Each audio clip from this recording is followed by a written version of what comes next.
Oi, kau sentak ke tak ada bajet nak beli motor? Ni 3 sebab kenapa kau harus ambil Moda Mocha. Tengok video ni sampai habis tau. Hati ingin berbicara, hati pun sering bertanya, di mana hujung jalan cerita, bukannya. Sebab pertama, harga ramah guys. Value for money. Kenapa aku cakap macam tu? Di bawah 5,000 korang boleh dapat dah Moda Mocha ni. Walaupun nampak murah, tapi tak murahan tau. Macam penyondol.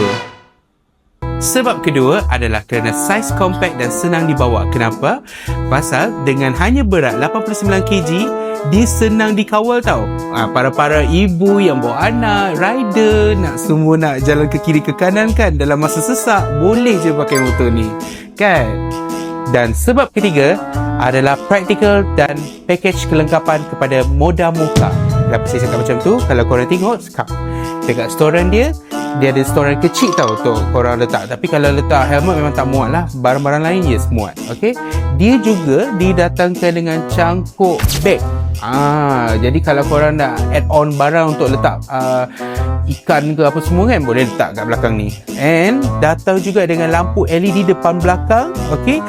Meter digital dan seterusnya. Well, you get what you get lah, kata orang putih. So, kalau korang berminat dengan Moda Mocha ni, apa lagi, jangan malu-malu, sila roger saya dan datang dekat Bunhua Motor Bangi.